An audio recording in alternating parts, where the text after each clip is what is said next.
Hello दोस्तों, कैसे हैं आप लोग। उम्मीद करता हूं कि आप लोग सभी अच्छे होंगे और टाइम टू टाइम अपनी क्लासेस भी ले रहे होंगे और साथ के साथ होमवर्क भी कर रहे होंगे। और मोस्ट इम्पॉर्टेंट प्रैक्टिस तो आपको करना ही पड़ेगा। आज हम लोग स्टार्ट करेंगे एक नया चैप्टर नंबर 10, जिसका नाम है रिसीवेबल मैनेजमेंट या फिर हम इसे डेटर मैनेजमेंट भी कहते हैं। सर, इसमें हम क्या सीखेंगे। आप सभी जानते हो कि डेटर बनता कब है, जब हम उधार माल बेचते हैं। ठीक है, तो ये चैप्टर हमें ये बताएगा कि हमें उधार माल बेचना है या नहीं, और अगर बेचना है तो कितने दिन का उधार दें, कितने दिन का, 1 महीने का, 2 महीने का, 3 महीने का, 5 महीने का, कितने महीने का हम उसे उधार अलाउ करें। सर, कैसी बातें करते हो, आप उधार नहीं बेच सकते हो तो मत बेचो, ये तो ज्यादा अच्छी बात है। नहीं बेटा, आप समझ नहीं रहे हो। पता है आपको, अगर हम उधार नहीं बेचेंगे, अगर हम कैश बेचेंगे तो हमारा जो सेल है वो कम होता है। अगर हम अपनी दुकान पे लिख दे आज नगद कल उधार, तो इसका मतलब है कि कस्टमर वही हमारे पास आएंगे जिसके जेब में पैसा पड़ा है। जिसके जेब में पैसा नहीं है वो हमारी दुकान पर नहीं आएगा। और अगर मैं बोलूं कि ले जाओ भैया, अपना दुकान है, अपनी दुकान है, जब दिल करे पैसे दे देना, तो मुझे लगता है बाहर लाइन लग जाएगा खरीदारों के। कहेंगे लाओ सर, हमको भी दे दो। जिसको जरूरत होगा वो भी आ जाएंगे, जिसको जरूरत नहीं है वो भी कहेंगे लाओ दे दो यार, कब देने पैसे, दे देंगे, बाद में दे देंगे, अभी कौन सा देना है। यही कारण है कि हर कंपनी चाहती है कि हम उधार दें, ज्यादा से ज्यादा उधार दे, ताकि ज्यादा से ज्यादा हमारा सेल हो। मैं आपको एक एग्जांपल दे सकता हूं। आपको पता है रॉयल एनफील्ड बुलेट, आज से कुछ समय पहले, कुछ साल पहले की पीछे जाए तो वो वहां पर इतनी महंगी बाइक कोई अफोर्ड नहीं करता था। बहुत रेयरली 2-3% लोग अफोर्ड करते थे, बाकी तो उसे अवॉइड ही करते थे, लेना ही पसंद नहीं करते थे। लेकिन कंपनी ने देखा इसकी वजह से हमारा सेल बहुत कम होता है, और ये बजाज पल्सर वगैरह, ये जो बजाज की गाड़ियां वो बहुत बिकती है। लेकिन रॉयल एनफील्ड इंडिया में बिकते ही नहीं थे। क्यों? इतनी महंगी गाड़ी कौन खरीदे भैया, इतने में तो कार आ जाए, थोड़े पैसे लगाऊं तो 4 व्हीलर आ जाए, 2 व्हीलर कौन खरीदे। फिर कंपनी ने क्या करा, कंपनी ने फाइनेंस सिस्टम अप्लाई कर दिया। फाइनेंस सिस्टम मतलब क्रेडिट पर आप बाइक ले जाओ, पैसे किस्तों में दे देना, 2 महीने बाद, 4 महीने बाद, 2 साल बाद, 3 साल बाद इंस्टॉलमेंट में दे देना। अब ऐसा करने से जो अफोर्ड कर सकते थे वो तो ले ही रहे, जो अफोर्ड नहीं कर सकते थे इतनी महंगी बाइक, वो भी लेने लग गए। इससे रॉयल एनफील्ड की सेल बढ़ गई। इससे रॉयल एनफील्ड की क्या हुई, मतलब अगर कोई कंपनी क्रेडिट सेल करता है, उधार माल बेचेगा, तो उसकी सेल इंक्रीज हो जाती है। ठीक है, हाँ सर, अगर मतलब हम उधार बेचेंगे तो हमारा सेल बढ़ जाएगा। मैंने कहा हाँ बिल्कुल बढ़ जाएगा, लेकिन एक नुकसान भी है। सर नुकसान है, क्या नुकसान है बेटा? नुकसान ये है कि अगर आप उधार बेचना स्टार्ट कर दोगे तो डूबने का खतरा बढ़ जाएगा, पैसे के बैड डेट्स होने का खतरा बढ़ जाएगा। Point number 1। Point number 2, recovery के लिए खर्च करने पड़ेंगे। अगर मान लो मैं कैश बेचता हूं तो कस्टमर आया, मैंने पैसे लिए और उसको सामान दे दिया, बात खत्म हो गई, कोई लेन देन नहीं है। लेकिन अगर मैं उधार बेचता हूं तो कस्टमर आया, मैंने माल दे दिया, पैसे लेने के लिए एक लड़का रखा हुआ है, जब कहता हूं भैया जाओ तुम उस दुकान, उसके घर चले जाओ, उसके घर चले जाओ, उससे पैसे ले आओ। एक कलेक्शन के लिए एक मैनेजर रखा मैंने, कलेक्शन मैनेजर, उसकी सैलरी देनी पड़ गई, खर्चा बढ़ गया। प्लस पहले अकाउंटेंट रखता था एक, जो मेरे ट्रांजेक्शन को रिकॉर्ड करता था। अब क्योंकि वो जो 10,000 या 1 लाख रुपए मुझे एक ही बार में मिलता था, अब वो मुझे मिलता है 10 बार में, 20 बार में, 50 बार में। पहले हम उसकी एक एंट्री करते थे, अगर हम कैश में बेचते हैं तो पहले एंट्री करते थे cash account debit to sale. अब एंट्री करते हैं Ram account debit to sale, फिर दूसरी entry cash account debit to Ram, फिर तीसरी entry cash account debit to Ram, फिर चौथी एंट्री कैश अकाउंट डेबिट। मतलब पहले एक एंट्री, अब पता नहीं 36, 37, 48, 50 जितने इंस्टॉलमेंट बनाओगे उतनी एंट्री करने पड़ेंगे। तो मुझे एक्स्ट्रा अकाउंटेंट रखना पड़ गया उस सारे ट्रांजेक्शन को रिकॉर्ड करने के लिए। कितने खतरे बढ़े, वर्कर की सैलरी देनी पड़ गई, अकाउंटेंट रखना पड़ गया, बैड डेट्स का खतरा बढ़ गया। ये सारे नुकसान हैं उधार माल बेचने के। फायदा एक, सेल बढ़ेगा, और सेल बढ़ेगा तो प्रॉफिट बढ़ेगा। समझ में आ रहा है? अब ये चैप्टर हमें ये सिखाएगा कि हमें उधार माल बेचना है या नहीं बेचना है, और बेचना है तो कितने महीने का बेचना है। ठीक है, ठीक है सर, चलो देखते हैं। तो पहले हम इसके कुछ थ्योरीज लिख लेते हैं, फिर उसके बाद उसे कैरी ऑन करेंगे। ठीक है sir. The objective of every business the objective of every business is to earn more and more profit. The objective of every business to earn more and more profit. हर business का primary objective होता है how to earn maximum profit. ठीक है, अब ये maximum profit कैसे earn करें, तो उसके लिए लिखा था है to achieve this objective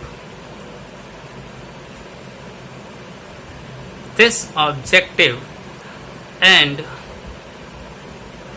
to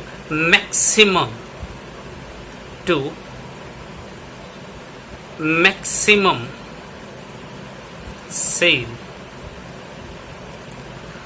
कहते टू अचीव दिस ऑब्जेक्टिव, इस ऑब्जेक्टिव को अचीव करने के लिए, एंड टू मैक्सिमम सेल, और सेल को बढ़ाने के लिए a firm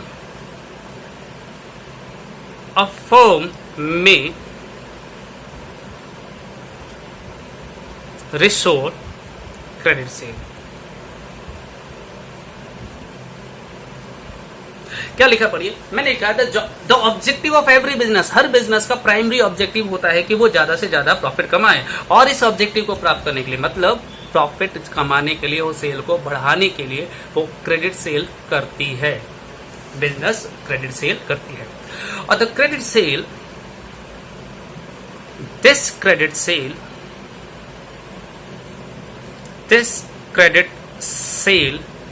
gives rise to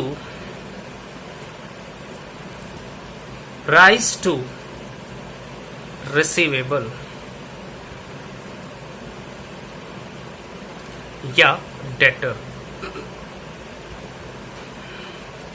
और यही उधार माल बेचना हमारा डेटर या रिसीवेबल को बढ़ा देता है। ठीक है, अब इसके कुछ बेनिफिट और कुछ नुकसान है, वो भी लिख लेते हैं। सर बेनिफिट क्या है वो भी बता दो, और नुकसान क्या है वो भी बता दो। तो हम लिखते हैं अब इसके benefits of receivable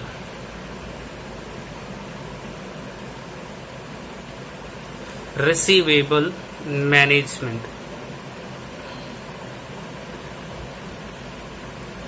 benefits of receivable management के क्या बेनिफिट हैं, तो देखिए बेटा कुछ एग्जांपल देके बताता हूं। Contribution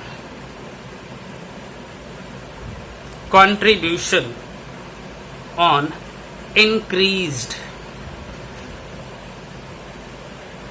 increased sale unit is the benefit। मैंने हालांकि वर्ड लिखा है कंट्रीब्यूशन, आप कंट्रीब्यूशन की जगह लिख सकते हैं प्रॉफिट। कहते हैं profit on increase sale unit, sale बढ़ाएंगे प्रॉफिट बढ़ेगा, सिंपल सी बात है, सेल बढ़ाएंगे तो प्रॉफिट बढ़ेगा। और मैं कंट्रीब्यूशन क्यों लिख रहा हूं इसका रीजन भी बता देता हूं, क्योंकि contribution and profit same amount से बढ़ता है। देखो जरा मैं एग्जांपल दे रहा हूं, एक कंपनी है वो 1000 यूनिट बेचती थी पहले। कितने यूनिट बेचती थी? 1000, और सेल प्राइस था 10 रुपए, तो कितने रुपए का माल बिक गया? 10,000 का। ठीक है, इसमें हम माइनस करते हैं वेरिएबल कॉस्ट, याद है आपको, भूल गए हो वेरिएबल कॉस्ट। मान लेते हैं वेरिएबल कॉस्ट 7 रुपए का है, तो 7,000 रुपए, तो जो निकल कर आएगा हम उसे क्या बोलते हैं? कंट्रीब्यूशन। कितना है कंट्रीब्यूशन बताओ? 3000। माइनस करेंगे फिक्स कॉस्ट। ठीक है, याद करो, हम लोग कौन सा पढ़ते थे चैप्टर, याद है? अरे चेन बनाते थे, EBIT EPS एनालिसिस में और लेवरेज में, दोनों में बनता था ये। Sale minus variable cost, contribution minus fix cost, profit, जिसको हम लोग EBIT कहते थे, earning before interest and tax, फिर माइनस करते हैं इंटरेस्ट, फिर earning after interest but before tax, फिर माइनस करते हैं टैक्स, ठीक है ना। तो फिक्स कॉस्ट हमें गिवन है, मान लेते हैं 2000 रुपए का, तो प्रॉफिट कितना आ गया 1000। अगर मैं उधार नहीं बेचता हूं, मैं रिपीट कर रहा हूं, अगर मैं उधार नहीं बेचता हूं तो मेरे 1000 यूनिट बिकते हैं और मेरा इनकम स्टेटमेंट ऐसे बनता है 10 रुपए के हिसाब से 10,000, वेरिएबल कॉस्ट 7,000 का, कॉन्ट्रीब्यूशन 3,000 का, फिक्स कॉस्ट 2,000 का, प्रॉफिट हमारा 1,000 का। मैंने सोचा चलो इस बार हम उधार माल बेचेंगे, इस बार हम उधार भी बेचेंगे, उधार भी बेचेंगे। तो जैसे ही मैं उधार बेचने को तैयार होता हूं, मेरा जो सेल यूनिट है वो इंक्रीज हो जाता है, बढ़ जाता है, और बढ़कर कितने हो जाते हैं 1200 यूनिट, ज्यादा तो नहीं बोल देते हैं, 1200 यूनिट हो जाता है। जब उधार नहीं बेचते थे तो 1000 यूनिट बिकता है, अब मैं उधार बेचूंगा तो 1200 यूनिट बेचेगा, सेल बढ़ जाएगा। अब देखो जरा, सेल 10 रुपए के हिसाब से 1200 यूनिट का कितना आ जाएगा 12,000, वेरिएबल कॉस्ट 7 रुपए के हिसाब से कितना आ जाएगा 8,400, बैलेंस बताओ कंट्रीब्यूशन कितना आया, तो सर कंट्रीब्यूशन आ गया 3,600। क्या फिक्स्ड कॉस्ट का भी चेंज होता है? नहीं सर, फिक्स कॉस्ट चेंज नहीं होता है, तो ये तो 2000 ही रहेगा। आप सेल चाहे जितना मर्जी करो, उससे कोई फर्क नहीं पड़ता है। तो बताओ कि हमारा प्रॉफिट कितने का हो गया 1600 रुपए का। प्रॉफिट कितने का हो गया? जब मैं उधार नहीं बेचता हूं तो 1000 का प्रॉफिट, अब मैं उधार बेचूंगा तो 1600 का प्रॉफिट। बता सकते हो कितना प्रॉफिट मेरा इंक्रीज हो गया? हाँ सर, हमारा प्रॉफिट इंक्रीज हो गया 600 रुपए का। और नोट करो कि हमारा कंट्रीब्यूशन भी 600 रुपए से ही इंक्रीज हुआ। चेक करो जरा फटाफट जल्दी से। पहले कंट्रीब्यूशन हमारा 3000 था, अब कंट्रीब्यूशन 3600 हो गया। कितना इंक्रीज हुआ? वही 600 इंक्रीज हुआ। इसीलिए मैंने यहाँ वर्ड क्या लिखा है, contribution on increase sale unit is to be benefit. आप प्रॉफिट लिखो तो भी चलेगा, कंट्रीब्यूशन तो भी चलेगा। तो क्योंकि मेरा आंसर यहीं पर आ जाता है कंट्रीब्यूशन में, तो मैं आगे की चेन बनाने की कोशिश ही क्यों करूं? बना लोगे तो गलत नहीं होगा, लेकिन मैं तो कह रहा हूं कि जितना कंट्रीब्यूशन में चेंज आएगा उतना ही प्रॉफिट में भी चेंज आता है। तो अगर सेल बढ़ाओगे तो कंट्रीब्यूशन बढ़ जाएगा। That's it. चलिए ठीक है सर, ये तो आपने क्या बता दिया? हाँ, मैंने बता दिया बेनिफिट। ठीक है, अब हम बात करते हैं लॉसेस क्या है सर इसके। ये मैंने बताया है बेनिफिट, कि उधार माल बेचने के बेनिफिट क्या है। अब हम बात करेंगे इसके लॉस क्या है, नुकसान क्या है। सर उधार माल बेचने के कुछ नुकसान भी तो होंगे। बिल्कुल, तो इसके नुकसान की बात कर लेते हैं। ठीक है, इसका नुकसान क्या है? Losses of receivable management.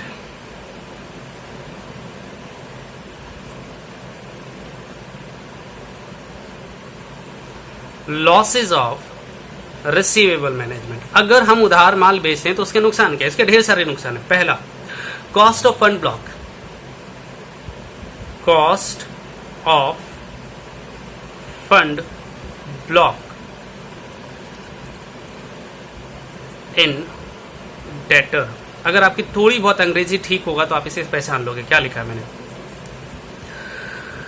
ये वर्ड है फंड ब्लॉक। इसका मतलब होता है पैसे का फंस जाना। फंड ब्लॉक का मतलब क्या होता है? पैसे का फंस जाना। इन ए डेटर, डेटर में अगर हम नगद माल बेचते हैं, चाहे हम 1000 रुपए का माल बेचेंगे, 1000 रुपए मुझे आज रिसीव्ड हो जाएगा, अभी रिसीव्ड हो जाएगा। अगर मैं उधार बेचूंगा तो ये 1000 रुपए आज नहीं मिलेगा, 1 महीने बाद मिलेगा। तो 1 महीने तक मेरा 1000 रुपए उस डेटर के पास ब्लॉक हो गया। मैं उस पैसे का यूज ही नहीं कर सकता, मेरा पैसा वहां फंस गया जाकर। तो क्या हो गया सर? मिल तो जाएगा। अरे भाई, अगर वो पैसा मुझे आज मिल जाता और मैं उसे बैंक में डाल देता तो मुझे 5% या 10% का इंटरेस्ट मिलता, और क्योंकि वो पैसा 1 महीने बाद मिलेगा तो मुझे कुछ नहीं मिलेगा। तो जो इंटरेस्ट मुझे मिलता बैंक में डालने से, उस इंटरेस्ट का नुकसान हो गया, और वो इंटरेस्ट कहलाता है कॉस्ट। वो इंटरेस्ट क्या कहलाता है? कॉस्ट। तो कह रहा है उस कॉस्ट का नुकसान होगा जो मुझे मिल सकता था अगर वो पैसा मुझे कैश में आज मिल जाता और आज मैं उसे बैंक में डालता, फिर वहां से इंटरेस्ट मिलता। दोबारा सुनते हैं। हम लोग टाइम वैल्यू ऑफ मनी पढ़ते हैं। टाइम वैल्यू ऑफ मनी में हम लोगों ने क्या सीखा था? आज अगर 1000 रुपए का माल बेच रहे, 1 महीने बाद 1100 या 1 साल के बाद 1100 रुपए मिलना चाहिए मुझे। क्योंकि उस पर इंटरेस्ट भी तो जोड़ेंगे। अब यहां पर वो कह रहा है आज मिलेगा मुझे 1000 रुपए, 1 महीने बाद भी मिलेगा मुझे 1000 रुपए, तो मेरा तो नुकसान हो गया भाई। क्यों? आज अगर तुम 1000 रुपए देते, मैं उसे बैंक में डालता और 1 महीने बाद मुझे उस पर 100 रुपए का ब्याज मिलता, तो इसका मतलब 1 महीने बाद मुझे 1100 रुपए मिलते, और तुम मुझे कितना दोगे? 1000 रुपए दोगे, 1100 थोड़ी दे दोगे। तो इसका मतलब जो इंटरेस्ट मुझे मिलता उस पैसे पर जिसे तुमने ब्लॉक कर दिया, दैट इज अवर लॉस। ठीक है सर, ये निकालेंगे कैसे? सबसे पहले तो ये पता लगाएंगे कितने दिन के लिए मेरा पैसा ब्लॉक हुआ। हम उसे बोलेंगे फंड ब्लॉक इन डेटर। पता लगाओ कितना पैसा हमारा ब्लॉक होगा, कितना पैसा हमारा ब्लॉक हो जाएगा, फंस जाएगा डेटर के पास। तो कैसे निकालेंगे? Cost of sale, cost of sale कितने का माल बेचा, मल्टीप्लाई बाय क्रेडिट पीरियड, कितने दिन के लिए आपने उधार दिया, डिवाइडेड बाय 365 अगर डेज है, 12 अगर मंथ है, 52 अगर वीक्स है। दोनों में से कोई भी एक अप्लाई करेंगे। ठीक है, अगर डेज है तो डेज में 365, मंथ है तो 2 महीने है तो 2/12, वीक्स है तो आप देख लेना। ठीक है, अब ये तो हमने क्या निकाल दिया, ये हम लोगों ने निकाल दिया फंड ब्लॉक, कितना पैसा फंस गया कितने दिन के लिए। और अब बात करेंगे इसकी कॉस्ट। तो cost of fund block in debtor, मैं ऐसे लिखूं FBID, fund block in debtor. कैसे निकालेंगे? सिंपल ना, जो भी आपने निकाला है fund block in debtor, fund block in debtor, इसे मल्टीप्लाई कर देना रेट ऑफ इंटरेस्ट से। इंटरेस्ट रेट, कितना इंटरेस्ट मुझे मिलता पर एनम। ठीक है जी, तो पहले तो ये पता लगाओ कितना पैसा मेरा फंस जाएगा, और फिर उसे मल्टीप्लाई कर देंगे रेट ऑफ इंटरेस्ट से। ये आ जाएगा हमारा cost of fund block in debtor. ये पहला नुकसान है मेरा। दूसरा नुकसान यहां लिखवा रहा हूं, cost of credit administration, cost of credit administration. Sir ये क्या है? जैसे मैंने कहा ना कि पैसे कलेक्ट करने के लिए मैं एक लड़के को रखता हूं कलेक्शन के लिए, कहता हूं जाओ भैया आज उसके घर जाओ पैसे लेकर आओ, आज उसके घर जाओ पैसे लेकर आओ, तो पैसे लेने के लिए भेजते हैं, तो उसे बोलते हैं कॉस्ट ऑफ कलेक्शन। ये नुकसान है, cost of collection of debt. दूसरा नुकसान है cost of recording credit sale. अगर उधार बेचोगे तो अकाउंटेंट का खर्चा बढ़ जाएगा, उसे ज्यादा एंट्री करना, अरे अरे अरे कहां गया, ये रहा, ज्यादा एंट्री करना पड़ जाएगा, और ज्यादा एंट्री करने से उसको ज्यादा अकाउंटेंट रखना पड़ेगा। और तीसरा नुकसान है कॉस्ट ऑफ बैड डेट्स। 3 नुकसान उधार बेचने के, देख लो एक बार फिर से। बेनिफिट 1, प्रॉफिट होगा ज्यादा। नुकसान 3, बैड डेट्स बढ़ने का खतरा बढ़ जाएगा, रिकवरी के लिए मुझे एजेंट रखना पड़ेगा, और मेरा पैसा जो ब्लॉक होगा उस पर इंटरेस्ट की रिकवरी जो होता वो अब नहीं होगा। ये तीनों नुकसान है।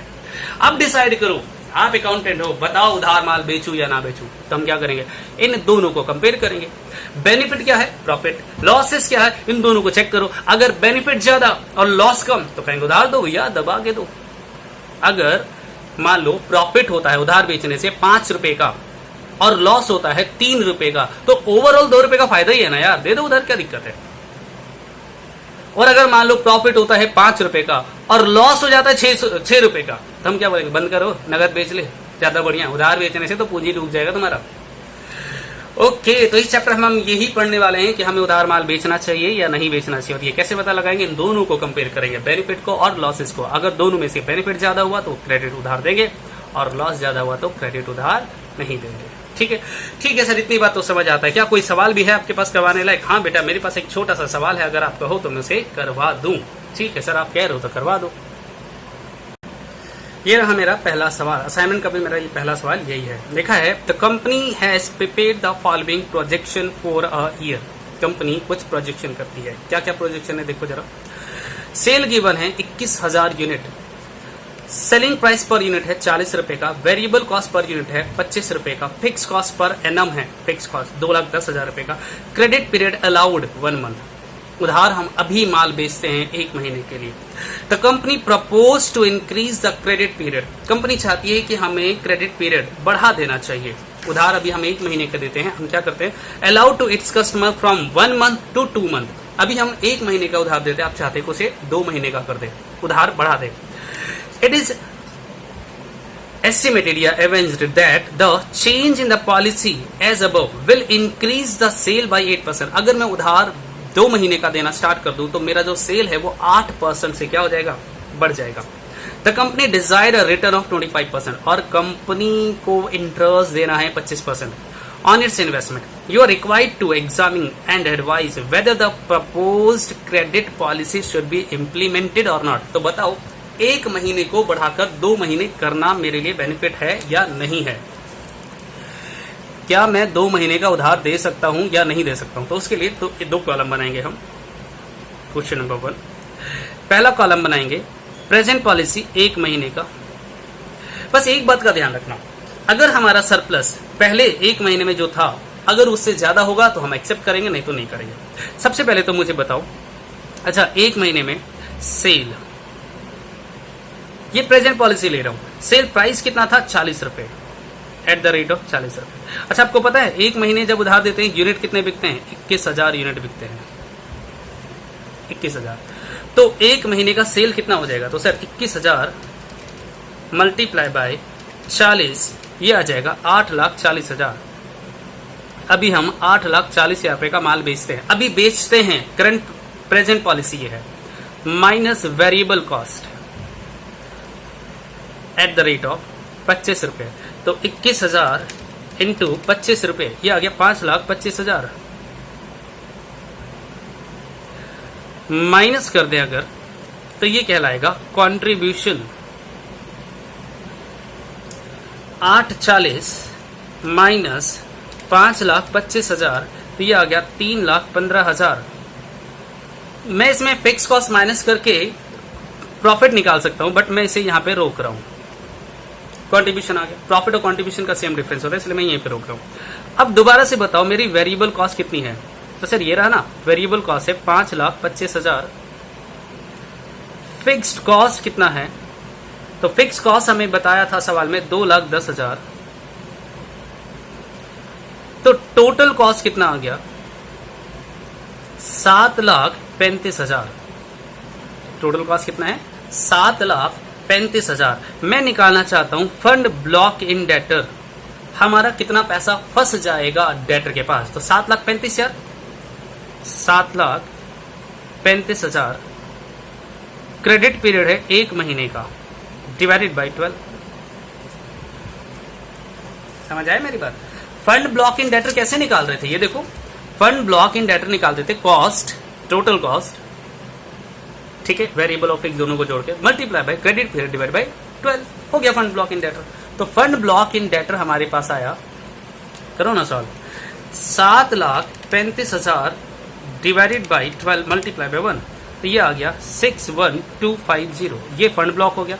हम निकालना चाहते हैं cost of fund block, cost of fund block in debtor, और ये कैसे निकालते हैं, तो फंड ब्लॉक कितना है 61,250 multiply by rate of interest कितना बताया था 25%,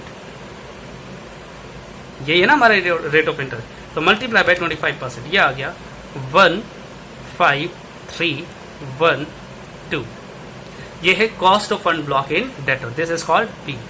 अब इन दोनों का डिफरेंस हमारा नेट प्रॉफिट आ जाएगा, तो हम चेक करेंगे सरप्लस। अभी जो मुझे प्रॉफिट होता है ए minus B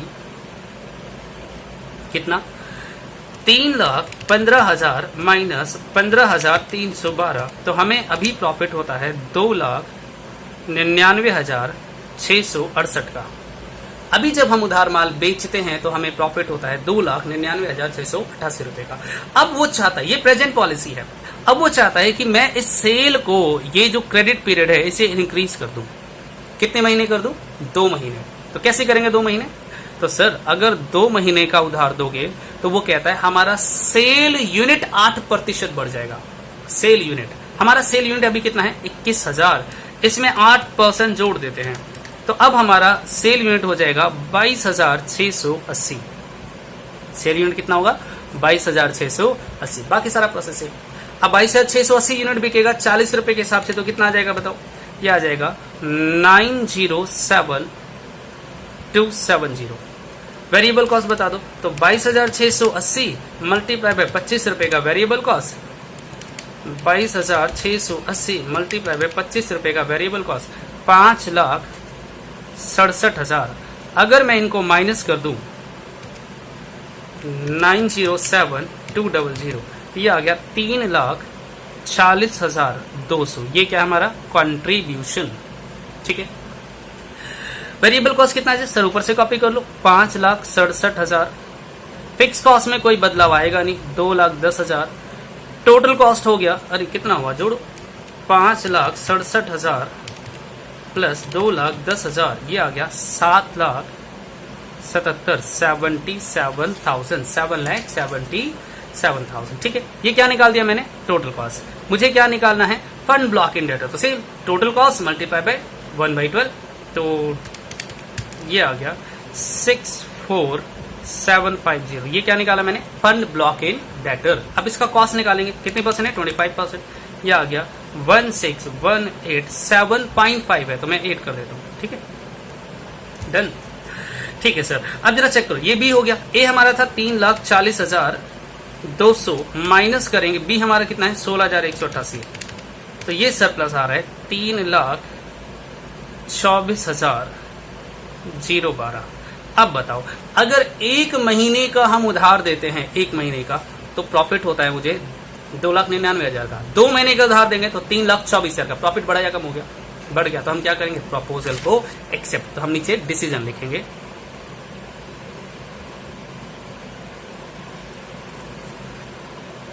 two month credit policy is accepted. 2 month credit policy को हम एक्सेप्ट कर लेंगे। ठीक है सर, एक सवाल और करवाओ ना।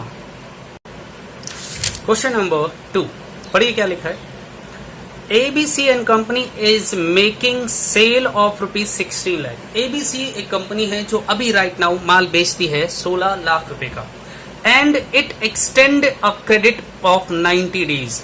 अब वो चाहती है कंपनी कि अब हम उन 90 दिन का उधार दें, 3 महीने का, टू इट्स कस्टमर, अपने कस्टमर को। However, in order to overcome the financial difficulties, it is considering to change the credit policy. ठीक है, the proposed term of credit and expected sale are given here under. अच्छा, अभी वो 90 दिन का उधार दे रही है, 3 महीने का भी दे रही है उधार। अब वो चाहती है कि उसे थोड़ा रिड्यूस किया जाए। कैसे रिड्यूस करे? तो उसने पॉलिसी बनाया, या तो मैं 75 दिन का कर दूं कम करके, या 60 का, या 45 का, या 30 का, या 15 का। अगर मैं अभी 90 दिन का उधार देता हूं तो 16 लाख का माल बिकता है। अगर मैं 75 दिन का उधार दूंगा तो सेल कम हो जाएगा। अगर उधार कम कर दोगे आप तो सेल कम हो जाएगा, 15 लाख हो जाएगा, फिर 14,50, फिर 14,25, 13,50, 13 लाख। जैसे जैसे हम उधार पीरियड कम करेंगे, क्रेडिट पीरियड कम करेंगे, हमारा सेल भी कम हो जाएगा। आगे लिखा है, the firm has a variable cost 80% and the fix cost 1 lakh. The cost of capital is 15%, rate of interest हो गया। Evaluate different proposal policy and which policy should be adopted। तो बताओ कि कितने दिन का उधार देना चाहिए। अभी तो 90 दे रहे हैं, कितने का दूं? अभी 15 कर दूं, 30 कर दूं, 45, 60, 75, कितने का उधार दूं? इसके बाद लिखा है, year may be taken as 360 in a day.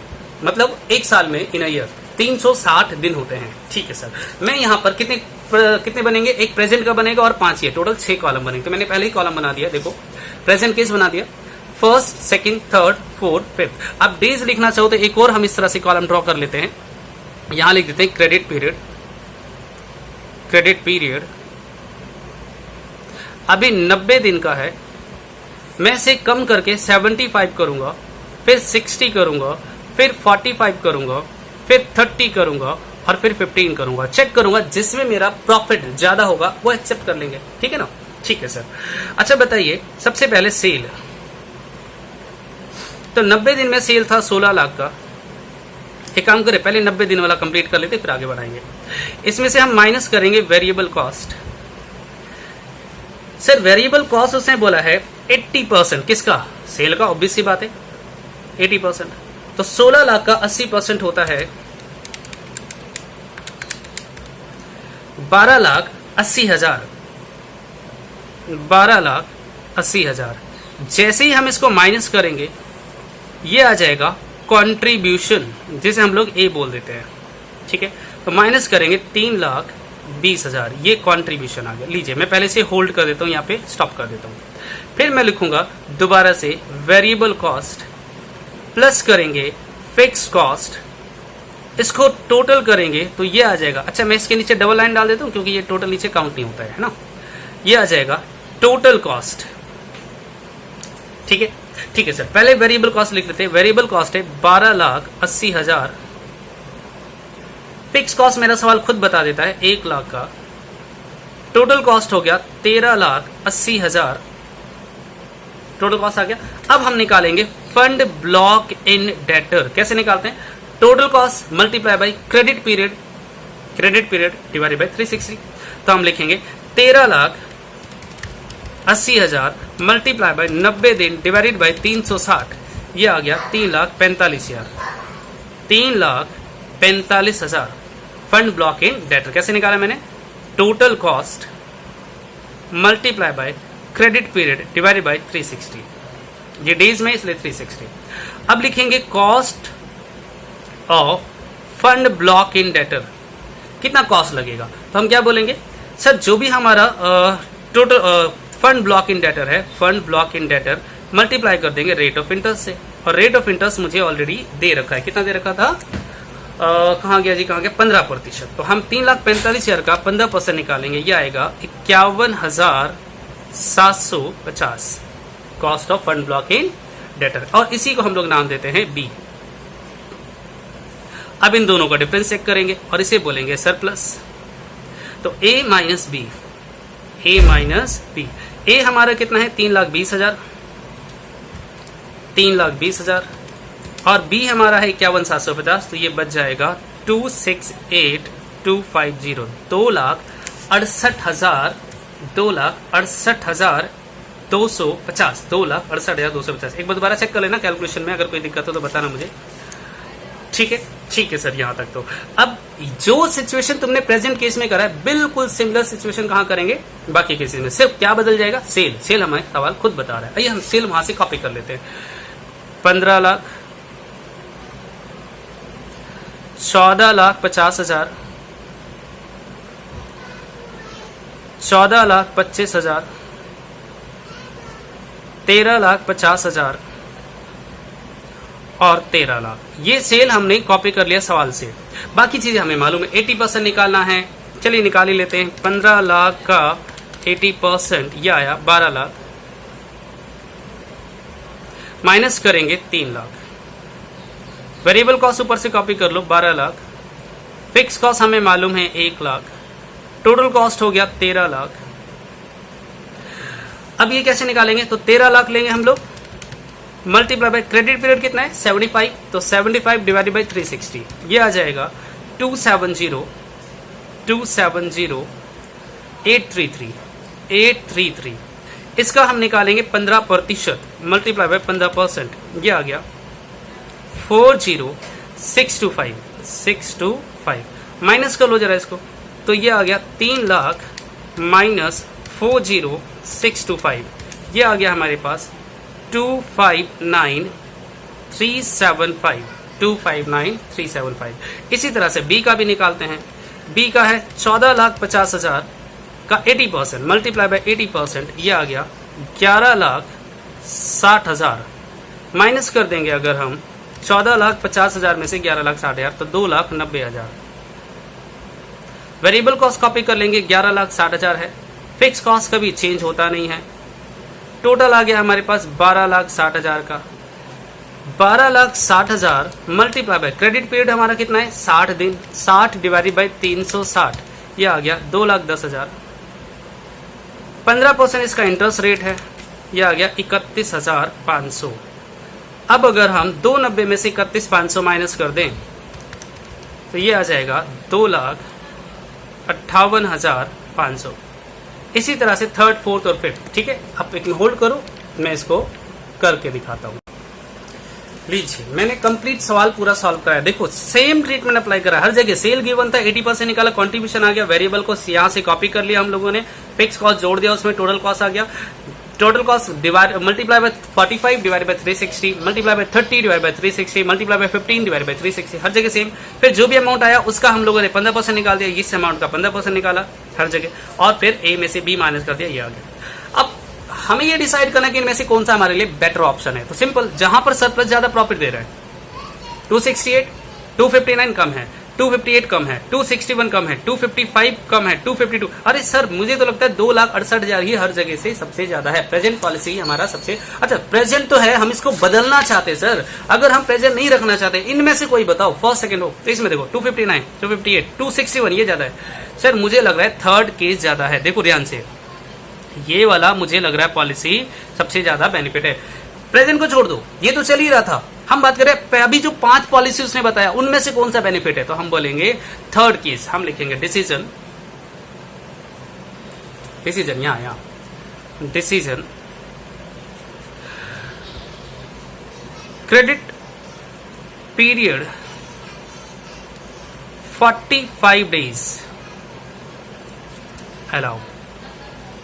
कितना अलाउ करेंगे? 45 दिन का क्रेडिट पीरियड हम अलाउ करेंगे, ताकि हमारा प्रॉफिट ज्यादा रहे। इन सब में से प्रेजेंट केस तो हम कर ही रहे हैं, इसमें तो प्रॉफिट ज्यादा है ही, वो तो हम बात ही नहीं कर रहे हैं। हम बात करें कि इसके अलावा अगर मैं कहूं 75, 60, 45, 30 और 15, इनमें से कौन सा ले, तो हम बोलेंगे 45 दिन का क्रेडिट पीरियड दो, इन सबसे ज्यादा बेनिफिट रहेगा। चलिए, उम्मीद करता हूं कि आप ये सवाल ट्राई करोगे और इसके आगे के क्वेश्चंस आप लोग ट्राई करना, और वीडियो पॉज करके आप चाहो तो इसे कॉपी कर सकते हो। आप प्लीज इसे वीडियो कॉपी पॉज करके वीडियो कॉपी कर लो आप, और हम लोग अगली क्लास में से आगे कैरी ऑन करेंगे। तब तक के लिए सर होमवर्क बता दो ना। कुछ नहीं, पहले 5 सवाल ट्राई करना है, असाइनमेंट मैं आपको दे दूंगा, पहले 5 सवाल आप ट्राई करना है, उसके बाद अगली क्लास में इसके डाउट लेंगे और फिर इससे आगे कैरी ऑन करेंगे। तब तक के लिए बाय, सी यू, टाटा, सब बाय।